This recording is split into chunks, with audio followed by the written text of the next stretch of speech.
미국 한 사립학교가 발칵 뒤집혔습니다. 한국인 유학생의 엄마가 기숙사로 보낸 커다란 박스 하나가 학교를 발칵 뒤집어 놓은 것입니다. 도대체 이 박스 안에는 무엇이 들어 있었으며 이 학교에서는 무슨 일이 벌어진 것인지 지금부터 사연 들어보겠습니다. 그 전에 잠깐 구독과 좋아요, 공유와 알림 설정은 영상 제작에 큰 힘이 됩니다. 안녕하세요. 저는 김서윤이라고 합니다. 지금은 미국 뉴햄프셔에 있는 윈체스터 아카데미에서 유학 중이에요. 이곳은 미국에서도 알아주는 명문 보딩스쿨이라 처음엔 정말 기대가 컸습니다. 부모님도 우리 서윤이는 분명 잘할 거야 라며 응원해 주셨고요. 비행기를 타고 미국으로 떠나기 전 공항에서 부모님과 마지막 인사를 나눌 때만 해도 저는 괜찮았어요. 긴장되긴 했지만 한편으로는 설렘도 있었거든요. 이제 나도 영화에서 보던 미국 고등학교 생활을 하는구나 하면서요. 하지만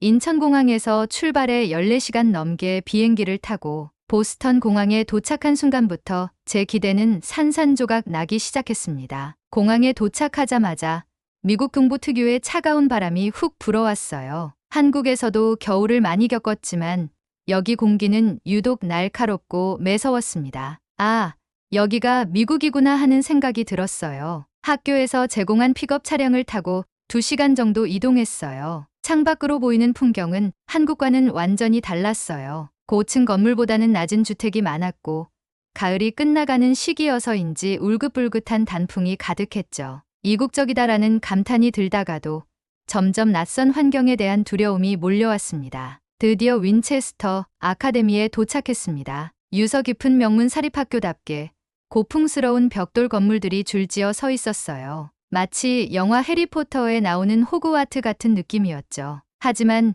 그 웅장한 풍경이 오히려 저를 더욱 위축되게 만들었습니다. 기숙사에 배정받고 짐을 옮긴 후 제 룸메이트인 올리비아를 처음 만났어요. 뉴욕 출신의 미국 여학생이라고 들었는데 활발하고 외향적인 성격이라고 하더라고요. 헤이. 문을 열자마자 올리비아가 짧게 인사했어요. 저는 반갑게 웃으며 Hi, nice to meet you. I'm 서윤 이라고 했지만 그녀는 그냥 고개만 끄덕이고 자기 짐 정리에 집중하더라고요. 순간 머쓱해졌어요. 한국이었다면 반가워. 우리 앞으로 잘 지내자 라면서 바로 친해졌을 텐데 미국은 그런 분위기가 아니었어요. 방 안 분위기는 썰렁했습니다. 한국에서 친구들과 함께 기숙사 생활을 했던 경험과는 너무 달랐어요. 친해지고 싶은데 어떻게 다가가야 할지 감이 안 잡혔습니다. 기숙사에 짐을 풀고 난 후 저녁을 먹으러 식당으로 갔어요. 그런데요, 진짜 충격이었습니다. 제가 받은 식판 위에는 차가운 샐러드, 토스트, 그리고 미지근한 주스가 전부였어요. 한국에서는 매일같이 따뜻한 밥과 국을 먹는 게 당연했는데 이곳에서는 밥도 없고 국도 없고 모든 음식이 차가웠어요. 그 순간 한국에서 엄마가 끓여주시던 된장국과 갓 지은 쌀밥이 너무나 간절하게 그리워졌습니다. 하지만 혼자 유학 생활을 시작한 지 단 하루 만에 집을 그리워한다고 하면 부모님이 걱정하실 것 같아서 참았어요. 주변을 둘러보니 미국 학생들은 아무렇지도 않게 샐러드를 먹고 있더라고요. 저는 그저 적응해야지 하며 조용히 입맛을 다셨습니다. 다음 날 아침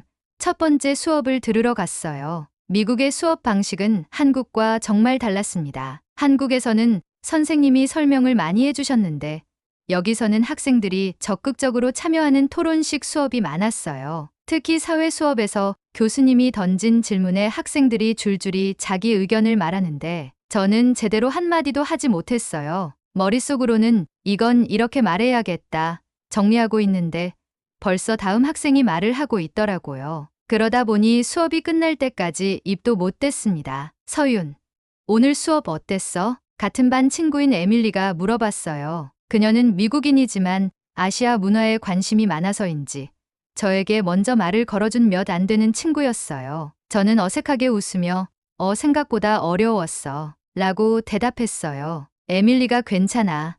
처음에는 다 그래. 나도 프랑스어 수업 들을 때 말하기 너무 어려웠거든. 하며 위로해줬어요. 그녀 덕분에 조금은 위안을 얻었지만 속으로는 내가 과연 여기서 잘할 수 있을까 하는 불안감이 커져갔습니다. 하루 일과가 끝나고 기숙사 방으로 돌아왔어요. 미국에서는 개인주의적인 문화가 강해서인지 다들 자기 방에 틀어박혀 있는 분위기였습니다. 한국에서는 친구들과 늦게까지 수다 떨면서 시간을 보냈는데 여기서는 그런 게 없었어요. 올리비아도 자기 침대에서 이어폰을 끼고 영화를 보고 있었고 저는 핸드폰을 켜서 부모님과 친구들에게 메시지를 보냈어요. 우리 딸, 오늘 하루 어땠어?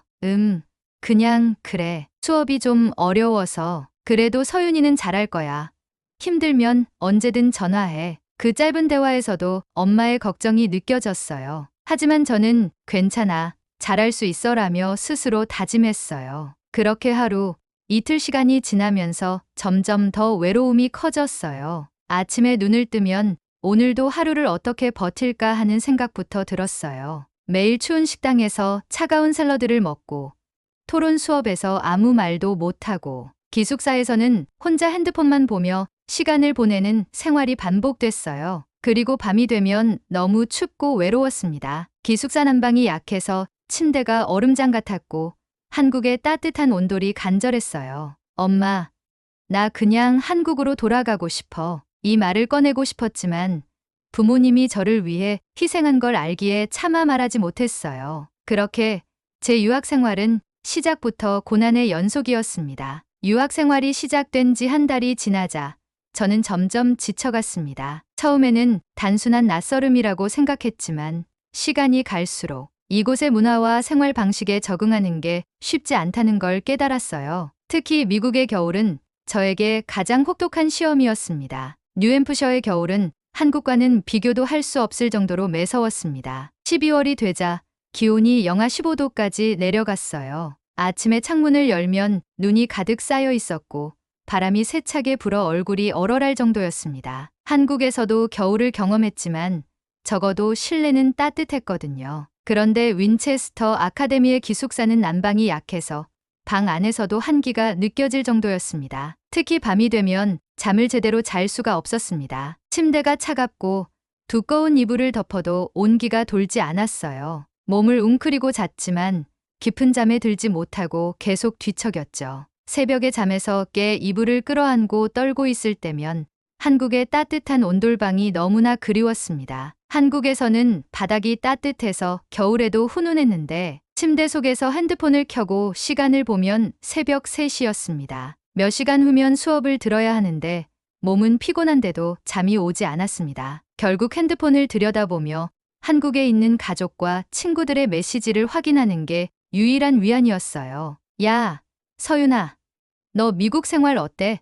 완전 영화 같지 않아? 미국 크리스마스 분위기 장난 아니겠다. 부럽다. 저는 대충 재밌어 라고 답장을 보냈습니다. 사실 현실은 전혀 영화 같지 않았어요. 겨울이 되자 외로움은 더 심해졌고 미국 친구들과도 가까워지지 못한 채 혼자 지내는 시간이 많아졌어요. 주말이 되면 학생들은 각자 방에서 지내거나 일부 친구들은 부모님이 사는 곳으로 잠시 돌아가기도 했어요. 하지만 저는 한국에서 혼자 온 유학생이었고 돌아갈 곳이 없었습니다. 식당에 가면 학생들이 3, 3, 5 모여 앉아 있었어요. 저는 혼자 식사를 해야 할 때가 많았고 그게 너무 익숙하지 않은 경험이라 식사를 빠르게 마치고 방으로 돌아오곤 했습니다. 한국에서는 이렇게 혼자 밥 먹을 일이 거의 없었는데 한국에서는 급식 시간만 되면 자연스럽게 친구들과 함께 밥을 먹고 밥을 먹으면서 이런저런 대화를 나누는 게 당연했어요. 하지만 여기서는 개인주의 문화가 강해서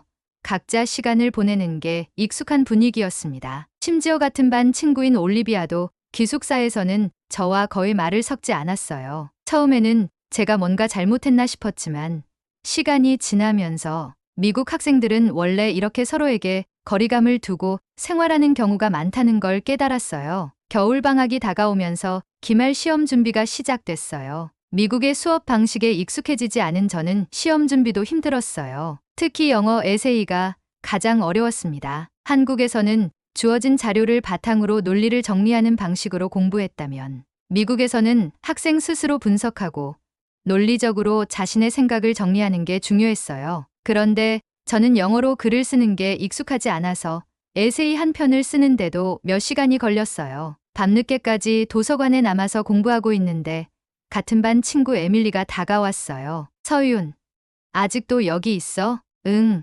에세이가 너무 어려워서. 에밀리는 제 노트북 화면을 보더니 이 문장은 조금 어색한데 이렇게 바꿔보는 건 어때? 하며 조언을 해줬어요. 그녀 덕분에 한결 수월하게 글을 쓸 수 있었어요. 하지만 공부의 어려움보다 더 힘들었던 건 제 자신감이 점점 떨어지고 있다는 것이었습니다. 난 원래 한국에서 공부도 잘했는데 여기서는 왜 이렇게 힘들지? 하루하루가 버티는 시간처럼 느껴졌습니다. 그러던 어느 날 저는 결국 참지 못하고 한국에 있는 엄마에게 전화를 걸었습니다. 엄마, 우리 서윤, 오늘 하루 어땠어? 그냥 좀 피곤해. 사실은 당장이라도 나 그냥 한국으로 돌아가고 싶어. 라고 말하고 싶었어요. 하지만 부모님이 저를 위해 얼마나 많은 걸 희생했는지 알기에 그 말을 꺼내지 못했습니다. 힘들면 언제든 말해. 엄마가 뭐든지 보내줄게. 그 순간 목이 메었어요. 엄마의 말이 너무 따뜻하게 느껴졌어요. 하지만 저는 애써 태연한 척하며 통화를 마쳤어요. 그날 밤 저는 잠들기 전 스스로에게 물었습니다. 내가 여기서 버틸 수 있을까? 머릿속이 복잡하고 가슴이 답답했어요. 기숙사 침대는 여전히 차가웠고 제 마음도 얼어붙은 것 같았습니다. 그렇게 힘들어하던 어느 날 제게 특별한 선물이 도착했습니다. 그날도 여느 때처럼 기숙사 방 안에서 혼자 책을 보고 있었습니다. 창밖에는 눈이 내리고 있었고 방 안은 여전히 싸늘했습니다. 수업을 마치고 돌아온 뒤부터 몸을 웅크린 채 책을 읽고 있었지만 손끝이 시릴 정도로 방이 차가웠어요. 이러다 감기 걸리겠네. 한숨을 내쉬며 책을 덮으려던 그때 갑자기 기숙사 스피커에서 제 이름이 불렸습니다. 김서윤, 로렌스 선생님 사무실로 와주세요. 순간 가슴이 철렁 내려앉았습니다. 무슨 일이지? 혹시 수업 시간에 실수한 게 있었나? 약간 긴장된 마음으로 슬리퍼를 질질 끌며 사감 선생님의 사무실로 향했습니다. 학생들이 복도를 지나가면서 무슨 일 있어? 라고 물었지만 저도 모르겠다고 고개만 저었습니다. 사무실 문을 열자 사감 선생님인 로렌스 선생님이 커다란 상자를 가리키며 말했습니다. 서윤, 한국에서 내게 온 택배야. 그 순간 심장이 두근거리기 시작했습니다. 저는 얼른 상자로 다가갔어요. 겉에는 익숙한 엄마의 필체로 적힌 제 이름과 주소가 보였습니다. 엄마가 보내주신 거구나. 박스를 안고 방으로 돌아가는 길, 기숙사 친구들이 신기한 듯 물었습니다. 서윤, 저거 뭐야? 한국에서 온 거야? 저는 기분이 묘했습니다. 한편으로는 기뻤고 한편으로는 눈물이 나올 것 같았습니다. 너무 오래 참아왔던 외로움 때문이었을까요? 방에 도착하자마자 문을 잠그고 상자를 열었습니다. 박스 안에는 엄마가 보내준 물건들이 가득 들어 있었습니다. 전기장판, 즉석 미역국, 김과 라면, 한국 믹스커피, 그리고 상자 맨 위에는 엄마의 손편지가 놓여 있었습니다. 우리 서윤, 많이 힘들지? 엄마가 내가 따뜻하게 잘 수 있도록 전기장판을 보냈어. 이거 깔고 푹 자고 따뜻한 국도 꼭 챙겨 먹어. 힘내, 우리 딸, 사랑해. 편지를 읽는 순간 그동안 참고 있던 눈물이 왈칵 쏟아졌습니다. 엄마가 나를 이렇게 생각하고 있구나. 나는 바닥에 털썩 주저앉아 한참 동안 손편지를 쥐고 있었습니다. 너무 보고 싶었어요. 부모님도, 한국도, 따뜻한 집도. 나는 여기서 혼자 버틴다고 생각했는데 사실은 아니었구나. 엄마는 멀리서도 나를 위해 이렇게 정성스럽게 챙겨주고 계셨구나. 그제야 제게 용기가 생겼어요. 그래, 나만 힘든 게 아니야. 엄마도 나를 걱정하면서 보내주신 거겠지. 그러니까 조금만 더 힘을 내보자. 그날 밤 저는 전기장판을 침대 위에 깔았습니다. 전선을 꽂고 스위치를 켜자 서서히 온기가 퍼지기 시작했습니다. 우와, 진짜 따뜻해. 온몸이 얼어붙었던 기숙사 생활 동안 이렇게 따뜻한 느낌은 처음이었어요. 저는 감격하며 전기장판 위에 몸을 뉘었습니다. 그 순간 너무나도 익숙한 온기가 온몸을 감쌌습니다. 마치 한국 집에서 온돌 위에 누워있는 것 같은 느낌이었어요. 그동안 차가운 침대에서 웅크리고 자던 날들이 떠올랐고 저는 다시 한번 울컥했습니다. 이제는 잘 잘 수 있겠다. 눈을 감자마자 바로 잠이 들었습니다. 그날은 유학을 온 이후 처음으로 푹 잔 밤이었습니다. 다음 날 아침 기분 좋게 일어나 침대를 정리하고 있는데 룸메이트 올리비아가 신기한 눈으로 저를 바라보고 있었습니다. 서윤, 너 어제 잠 잘 잤어? 응, 완전 푹 잤어. 그 말을 하며 저는 전기장판을 가리켰어요. 그러자 올리비아가 궁금한 듯 다가와 손을 댔습니다. 이게 뭐야? 이거? 한국에서 온 전기장판이야. 침대 위에 깔면 따뜻해져서 잠자기 좋아. 올리비아가 깜짝 놀라더니 손으로 전기장판을 쓰다듬으며 감탄했습니다. 와, 이거 진짜 따뜻하네. 어떻게 작동하는 거야? 저는 전기장판의 원리를 설명해 주었고, 올리비아는 신기한 듯 계속 만지면서 세상에, 이건 혁명이야. 나도 이거 필요해 라고 외쳤습니다. 그날 이후 몇몇 기숙사 친구들이 전기장판을 구경하러 왔습니다. 어디 한번 앉아볼까?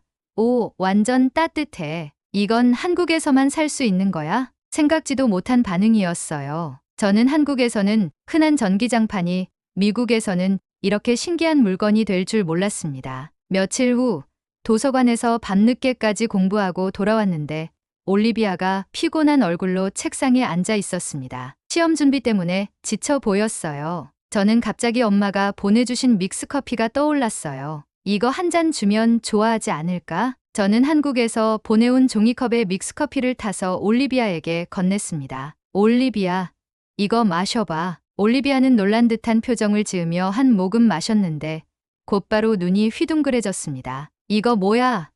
엄청 달고 맛있는데?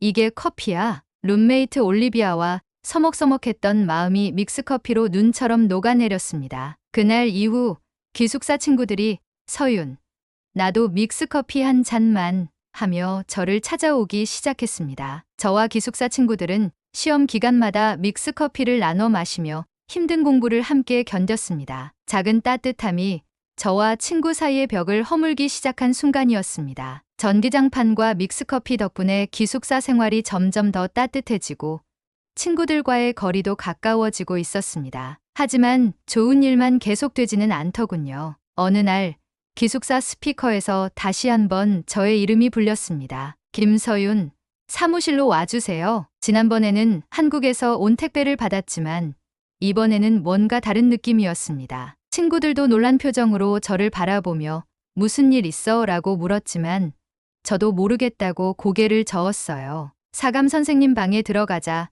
로렌스 선생님은 진지한 표정으로 저를 바라보았습니다. 서윤, 내가 기숙사에서 전기장판을 사용하고 있다고 들었어. 그런데 우리 학교 규칙상 기숙사에서는 전열기구 사용이 금지되어 있어. 순간 가슴이 철렁 내려앉았습니다. 아, 네, 선생님. 그런데 이 전기장판은 한국에서 안전검사를 통과한 제품이에요. 과열 방지 기능도 있어서 위험하지 않아요. 로렌스 선생님은 팔짱을 끼고 잠시 생각하시더니 그래도 학교 규칙은 규칙이야. 난방이 부족하다고 해도 혹시라도 화재 위험이 있으면 안 되잖아. 당황한 저는 다시 한번 차분하게 설명했습니다. 이 전기장판은 한국에서 인증받은 안전한 제품이고 실제로 사용해보면 전선이 뜨거워지거나 과열되지 않아요. 게다가 저뿐만 아니라 다른 친구들도 전기장판 덕분에 편하게 잠을 잘 수 있었어요. 로렌스 선생님은 잠시 생각에 잠기더니 좋아.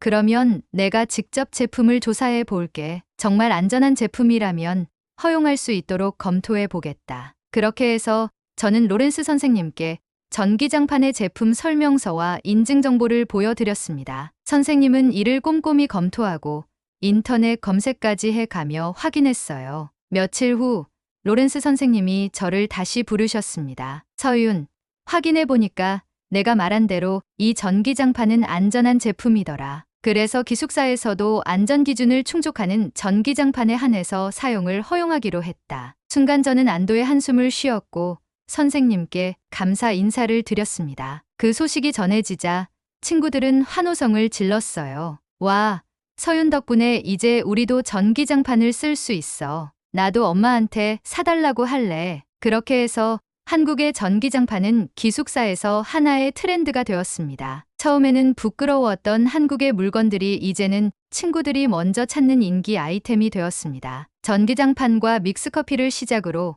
친구들은 하나둘씩 한국 문화에 관심을 보이기 시작했습니다. 전기등판이 기숙사에서 인기 아이템이 된 후 학교 전체로 퍼지는 데는 그리 오랜 시간이 걸리지 않았습니다. 한 번은 기숙사에서 친구들과 전기장판 위에서 뒹굴고 있는데 올리비아가 농담처럼 말했어요. 이거 우리 도서관에도 하나 깔면 안 돼? 그러자 에밀리가 맞장구 쳤습니다. 맞아.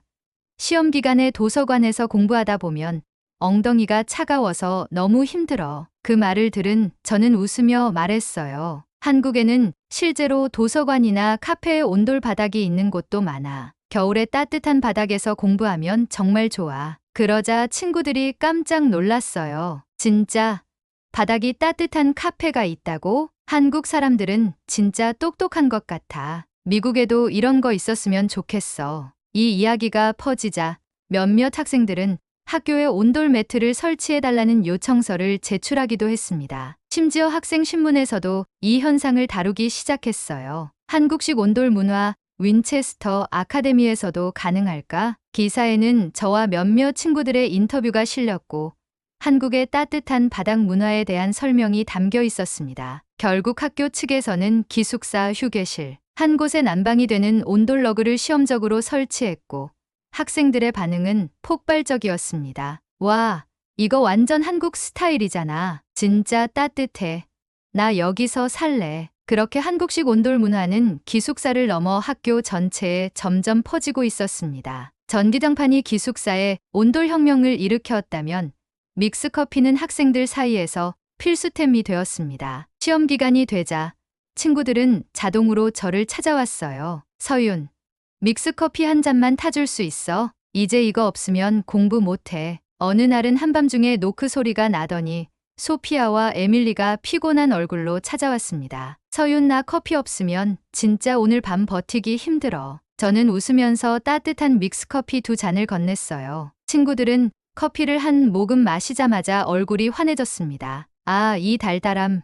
중독성이 장난 아니야. 그렇게 친구들이 몰려오다 보니 기숙사 휴게실 한쪽에 K커피 스테이션이 자연스럽게 생겼습니다. 누군가는 우리 이제 한국식으로 커피 한잔 할래? 라고 해야 하는 거 아니야? 라며 농담을 던졌어요. 그러던 중 저는 깜짝 놀랄만한 광경을 보았습니다. 어느 날 학교 카페테리아에 갔는데 자판기에서 한국 믹스커피가 판매되고 있었어요. 이거 뭐야?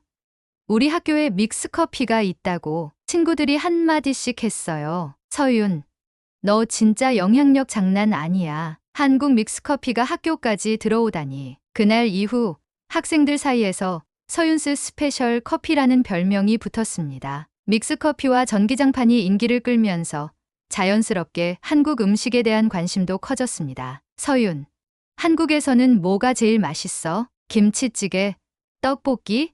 한국 드라마 보면 다들 그런 거 먹잖아. 이야기가 계속되자 저는 장난처럼 말했어요. 그럼 우리가 학교에 요청해서 한국 음식 주간을 만들어 볼까? 친구들은 진심으로 신나서 동의했습니다. 완전 찬성. 나 진짜 떡볶이 먹어보고 싶어. 김밥도 궁금해. 롤이랑 비슷하잖아. 우리는 학생회에 요청서를 제출했고 결국 한 달 후 K푸드 데이가 학교 카페테리아에서 열렸습니다. 그날 식당에서는 비빔밥, 김치찌개, 불고기, 떡볶이가 제공되었고 학생들은 줄을 서서 한국 음식을 받아갔어요. 특히 떡볶이를 처음 먹어본 친구들의 반응이 재미있었어요. 헉, 이거 엄청 맵다.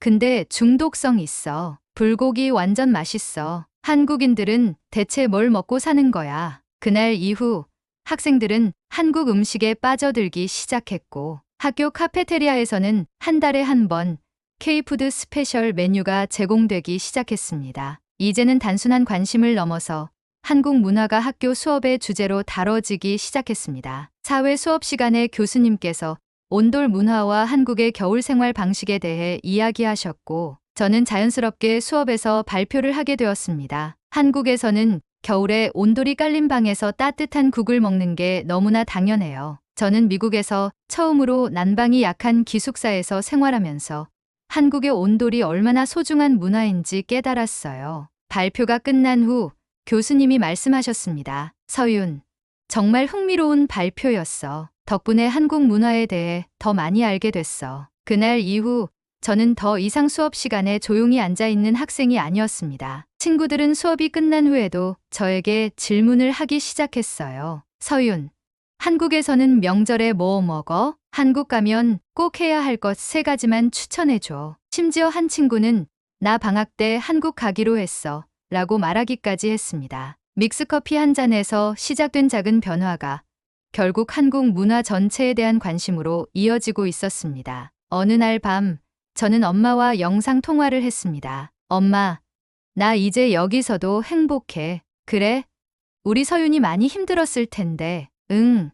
처음엔 너무 힘들었어. 근데 이제는 친구들도 생기고 내가 한국 문화를 알려주는 게 너무 재밌어. 엄마는 따뜻한 미소를 지으며 말했습니다. 우리 서윤이 많이 성장했구나. 엄마는 내가 자랑스러워. 창밖을 보니 여전히 눈이 내리고 있었습니다. 하지만 이번에는 그 차가운 겨울이 더 이상 외롭지 않았습니다. 저는 따뜻한 전기장판 위에서 믹스커피 한 잔을 마시며 친구들과 웃고 떠들고 있었으니까요. 그리고 저는 깨달았습니다. 내가 한국과 미국을 잇는 작은 다리가 될 수 있겠구나. 이제는 이곳에서 제 자리에서 당당하게 살아갈 수 있을 것 같았습니다.